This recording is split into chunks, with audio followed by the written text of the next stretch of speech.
Uma boa noite. Estamos agora iniciando mais um episódio da série Super-Humanos. E o tema de hoje, salvo contra a própria vontade. É uma alegria estarmos aqui mais uma vez.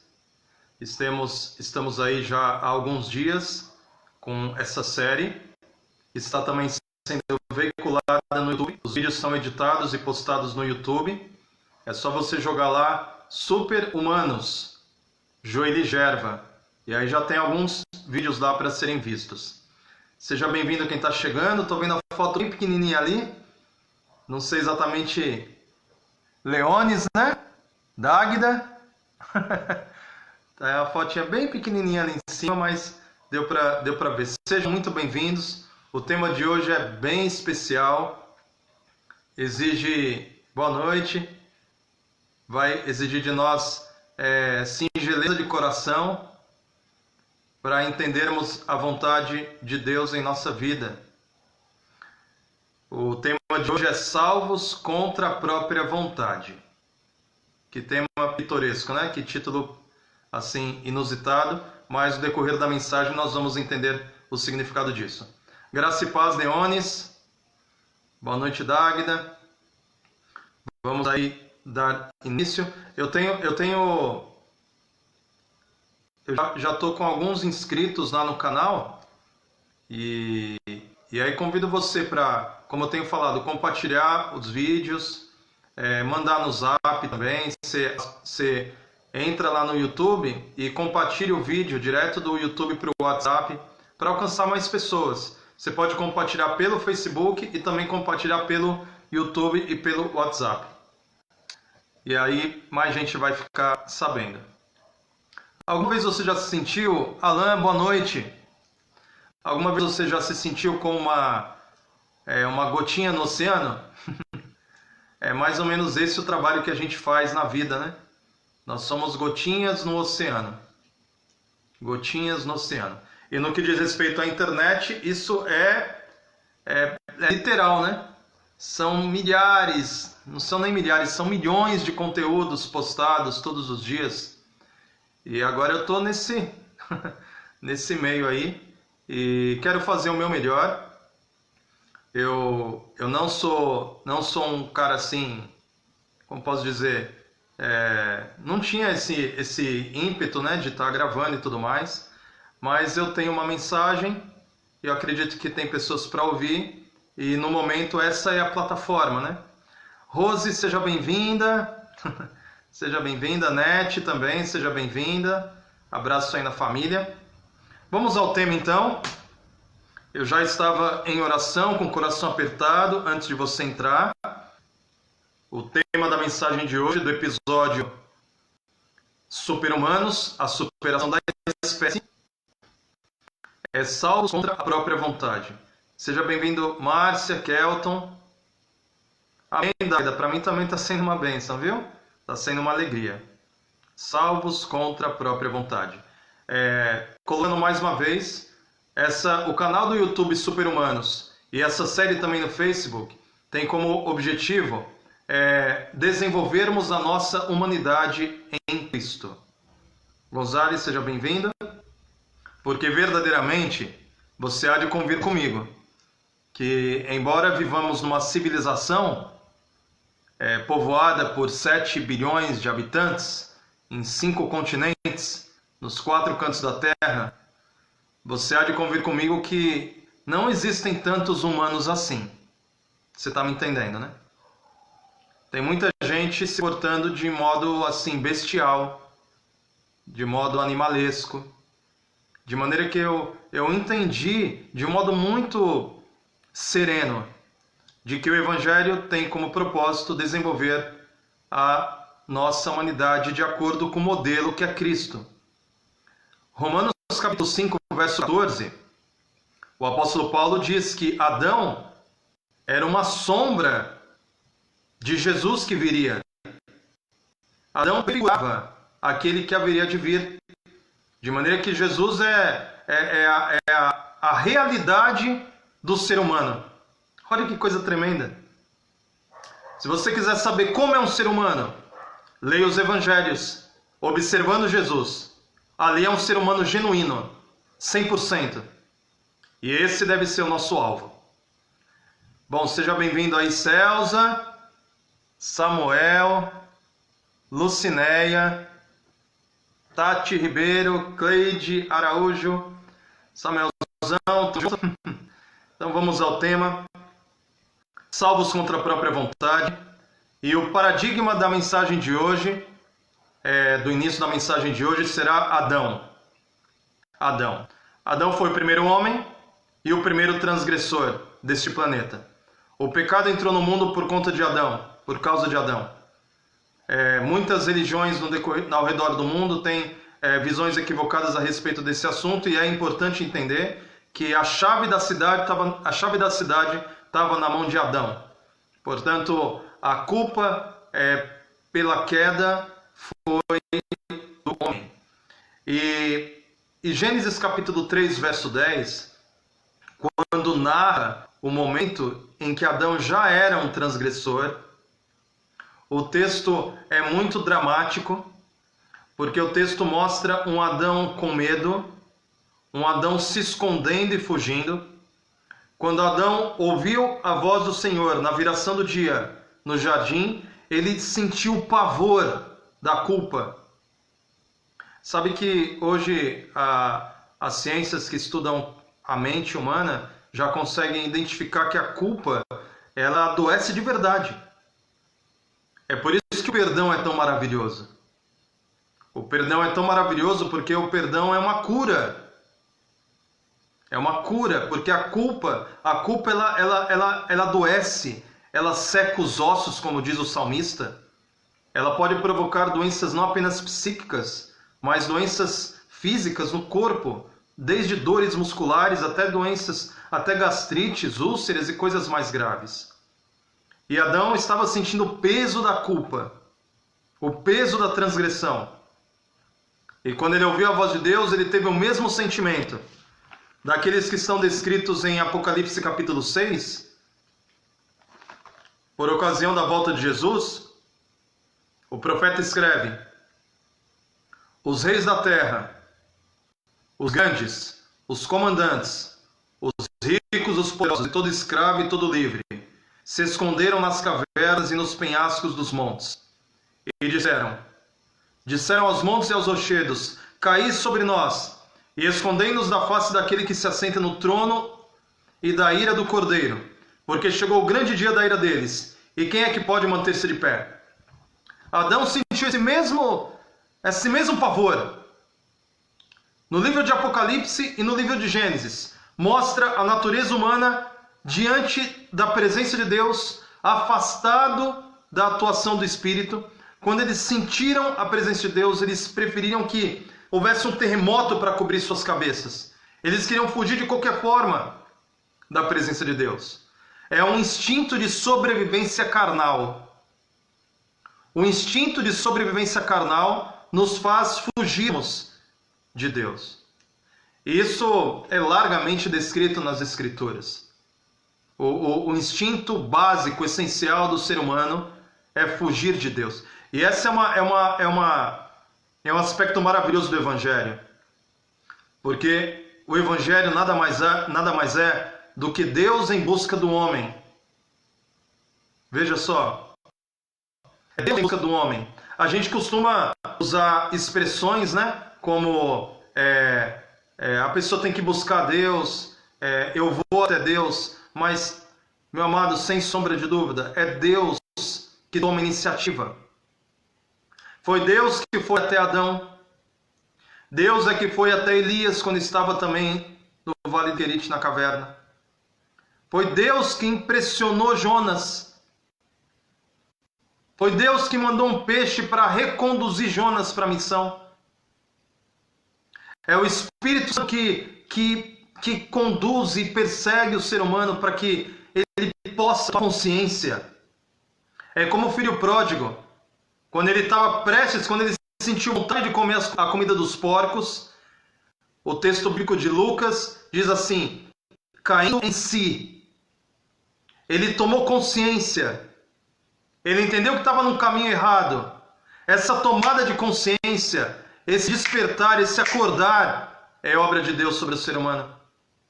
Porque nós, por conta do nosso pecado, por conta da nossa conduta, por conta do nosso caráter deturpado, nossas vontades estão pervertidas. O nosso instinto de sobrevivência é no lado contrário do plano da salvação. É pela graça atuante de Deus que nós somos alcançados. Como diz o salmista no Salmo 23, né? E a bondade de Deus me perseguirá. Olha só, a bondade de Deus me persegue.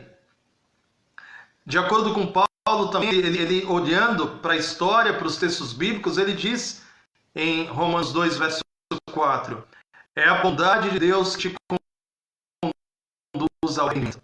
Que coisa maravilhosa. A bondade de Deus te conduz ao arrependimento. Deus, quando viu Adão no jardim, Adão estava sob a ira. Adão era um transgressor. O salário do pecado é a morte. Porém, com bondade e benignidade te atraí.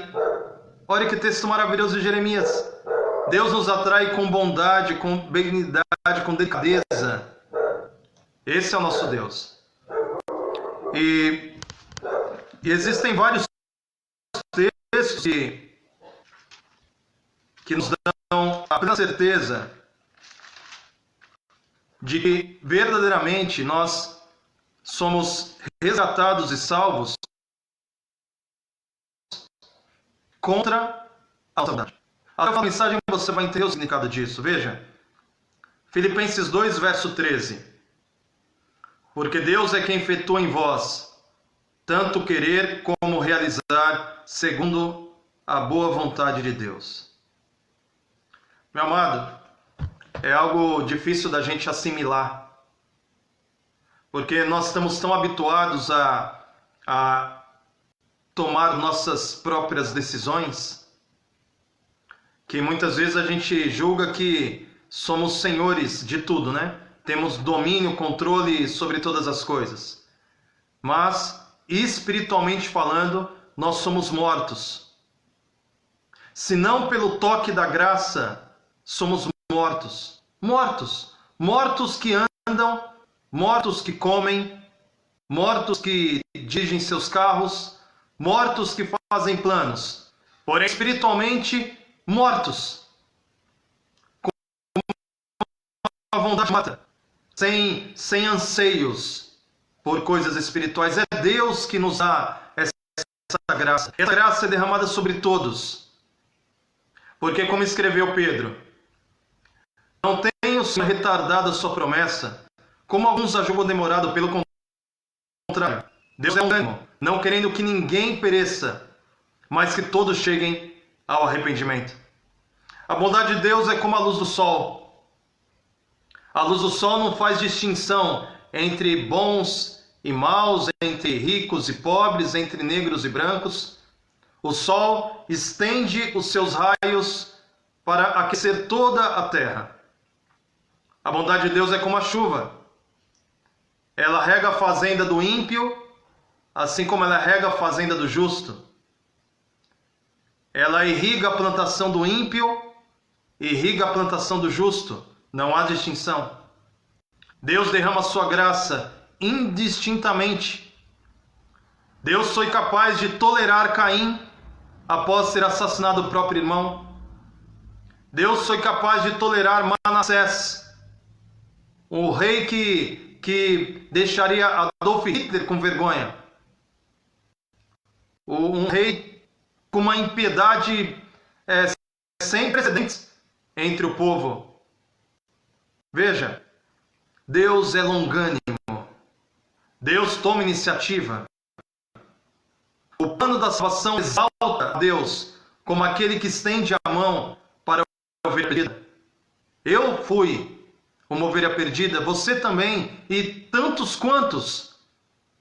E a cada instante nós precisamos do nosso Senhor nos conduzindo, porque podemos também nos desviar se não for a guia do pastor, e o pastor é Cristo. Muitos outros textos poderiam ser lidos ainda no livro de Efésios. Pela graça sois salvos.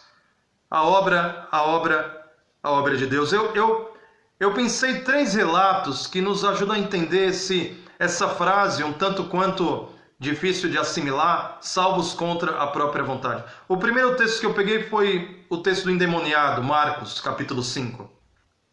O homem endemoniado diz que correntes não conseguiam prendê-lo, diz que ele se machucava, ele agredia pessoas, ele morava num cemitério, banido, um morto entre mortos.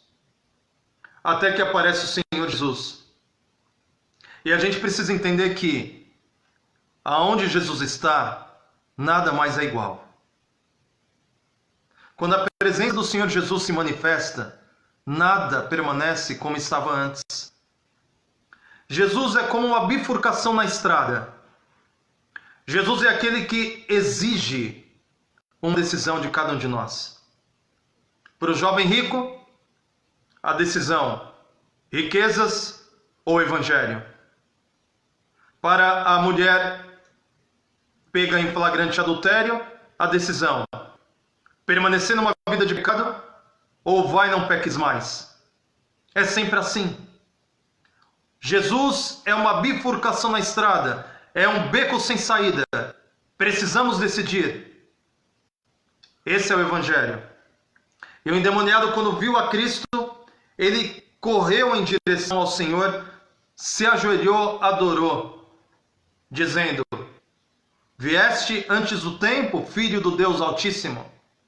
Naquele momento não era o humano falando, era o demônio falando por meio daquele sujeito. Ocorre um breve diálogo ali. Jesus pergunta: qual é o teu nome? E havia uma legião. Uma legião romana era composta por mais de 100 soldados. Aquele sujeito estava endemoniado até a tampa. Ele não tinha como nem se dominar. Ele havia perdido a sua humanidade essencial. Só que acontece algo nesse episódio. O livro de Apocalipse, no capítulo 1, verso 16, diz que Jesus tem uma espada afiada de 2 gumes. O livro de Hebreus, capítulo 4, verso 12, diz que esta espada, ela é capaz de penetrar e discernir os propósitos do coração. Aquele endemoniado, na superfície das camadas, cheia de demônios, cheio de pecados, cheio de injustiça, de impiedade, uma figura asquerosa, uma figura repugnante. Por detrás dessas camadas e camadas e camadas, Jesus tem um olhar que ele consegue identificar exatamente, na essência, qual é o clamor de uma pessoa. Por debaixo daquelas camadas, onde parece que não há mais poder de decisão, onde parece que não há mais nenhuma espécie de arbítrio, onde parece que não há mais nenhuma espécie de condição de decidir entre A ou B, o Senhor Jesus projeta a luz, restaura e dá condição para que, como um clamor silencioso que o Espírito interpreta, porque nós não sabemos como convém orar, e muitas vezes nós nos expressamos com gemidos inexprimíveis. A gente não sabe nem como se pronunciar. É como Pedro, quando estava prestes a afundar, ele não tinha uma oração bonita para fazer. Pedro não tinha um discurso pronto. Pedro só pôde dizer: salva-me, Senhor. Há momentos em que o clamor ele surge de um modo como quem está se afogando. Entende? E aquele endemoniado estava se afogando. E o evangelho alcançou aquele endemoniado. A vontade dele estava pervertida. Ele abria a boca, quem falava era o demônio. Ele estava completamente dominado, escravizado por castas e castas de demônios sobre ele. Porém, o Evangelho de Marcos, no capítulo 5, descreve uma cena tão tão impactante. Quando os cidadãos da cidade chegaram, porque viram um alvoroço, porcos foram atirados ao mar e tudo mais, eles viram aquele mesmo endemoniado, vestido, e o texto do Evangelho diz, em perfeito estado. Que maravilha! O Senhor Jesus conseguiu discernir a aflição daquele sujeito e restaurou aquele homem. Ele, no ímpeto de querer ser um discípulo, ele falou, Senhor, me deixa ir contigo. Jesus falou, não. Seja um missionário aí na sua casa, na sua família, testemunhe aí na sua cidade. E aquele homem se tornou, de um endemoniado, se transformou num pregador do Evangelho. Que maravilha. Um segundo episódio que eu vejo é o paralítico. O paralítico não conseguia andar, óbvio, era paralítico. Os amigos fizeram um plano, desceram ele por cima da casa. Jesus olha para aquele homem descendo. O texto bíblico diz que Jesus viu a fé daqueles homens. Olha que coisa maravilhosa. A fé é a certeza das coisas que não se veem. Porém, Jesus foi capaz de tangibilizar, foi capaz de ver a fé daqueles homens. E Jesus olhou para aquele paralítico e disse assim, os teus pecados estão perdoados. A vontade daquele paralítico era andar. A vontade daquele paralítico era correr.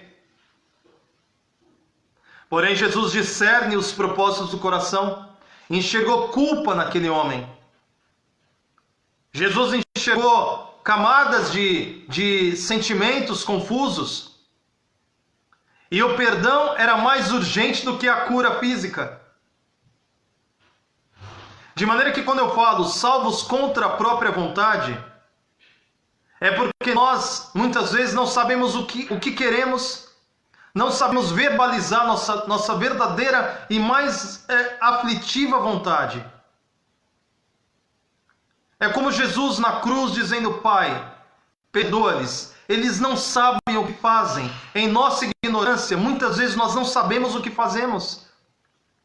Mas Jesus ele é capaz de enxergar por detrás dessas superficialidades, de comportamentos autodestrutivos, de gente que está bebendo, se fumando, se drogando, se prostituindo, mas no fundo ela tem fome e sede de justiça, ela quer ser salva, mas ela não sabe como.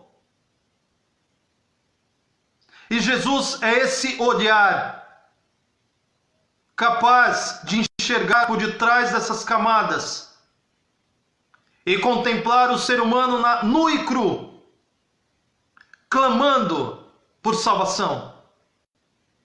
Entende? De maneira que, de Gênesis a Apocalipse,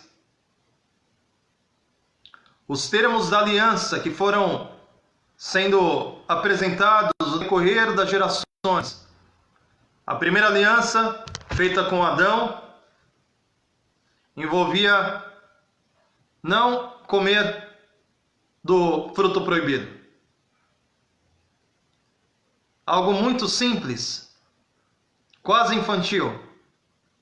Porém, envolvia uma questão de obediência ou desobediência. No decorrer da história, a aliança permanece essencialmente a mesma. Por isso que Josué disse, já no final da sua vida, ele olhou o povo já apresentando as suas instabilidades. E ele clamou dizendo assim, escolhei a quem vai servir. Então Josué disse, eu e minha casa serviremos ao Senhor. Jesus, quando olhou para aquele paralítico há 38 anos, ele disse assim, o que tu queres? Queres ser curado? A minha pergunta para você hoje é, o que tu queres? Eu não estou falando desse querer superficial, não. Porque às vezes, a nossa conduta, o nosso caráter já foi tão condicionado em certas coisas, que tem coisas que você pratica contra a sua vontade. Você não quer e quando percebe fez. Porque já foi condicionada demais naquilo. Eu passeio com meu cachorro quase todos os dias. E eu já reparei uma coisa quando eu faço longas caminhadas com ele. Chega uma hora, meu cachorro é macho. Você sabe como o cachorro macho funciona? Não pode ver um poste, né? Não pode ver um pneu de carro. Fica querendo urinar em tudo quanto é lugar. Mas eu já reparei uma coisa. Depois de um certo tempo, a urina do meu cachorro acaba. A bexiga dele está vazia. Mas adivinha? Ele continua levantando a perninha. Ele vê o poste, levanta a perna e não tem mais urina. Por que ele faz isso? É o poder do condicionamento. Tem muitas coisas que você faz por mero condicionamento. No fundo não é o que você quer. Mas você aprendeu a ser assim. E sabe o que a gente precisa? Quebrar certos padrões. Quebrar. Romper. E Jesus pergunta para você esta noite: queres ser curado? Queres ser curado? Foi uma alegria estarmos juntos. Eu peço que você compartilhe essa mensagem no Facebook. Logo mais a mensagem também estará editada no YouTube, no canal Super Humanos. Acesse o canal, se inscreva para a gente crescer e que essa mensagem chegue a mais pessoas. Que o Senhor te abençoe e te guarde. Fica no nome de Jesus. Tchau.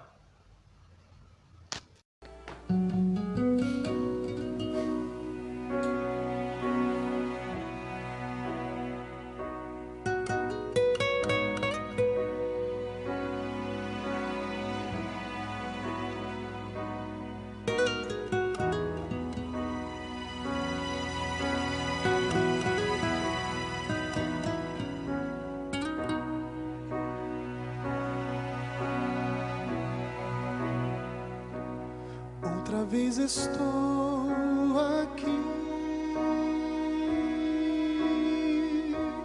para confessar-me a ti. Sei que sabes quem eu sou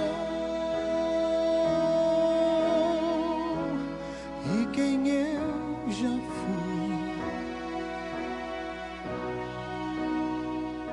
Sabes o que tenho em mim, lutas que carrego, enfim. Quero só fazer o bem, mas o mal me faz refém. Mais uma vez estou aqui, entrego-me em tuas mãos,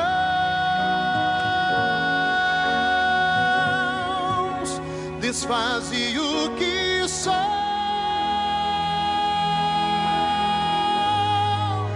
refaze outra vez.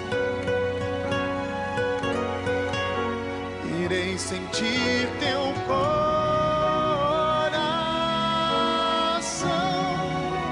pulsando junto ao meu,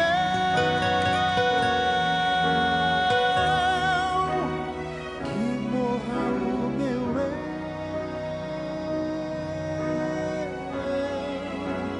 reviva Cristo em mim.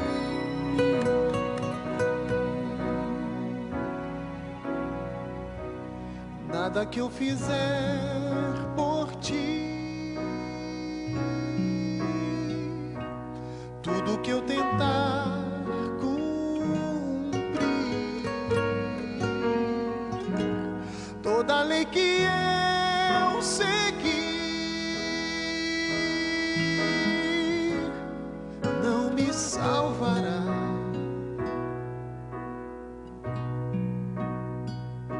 Só por Cristo meu Senhor,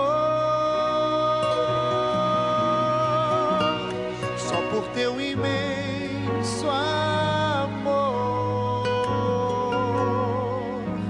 só no sangue que verteu.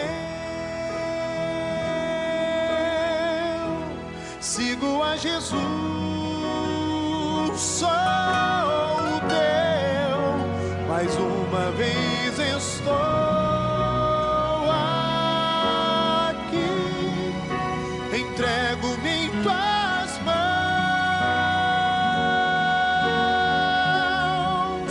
desfaze o que sou,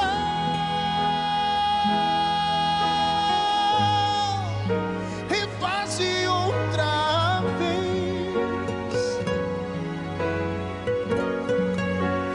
irei sentir teu coração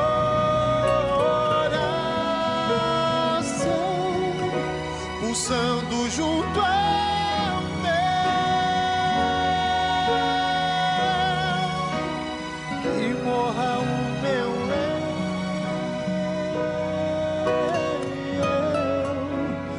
reviva Cristo em mim.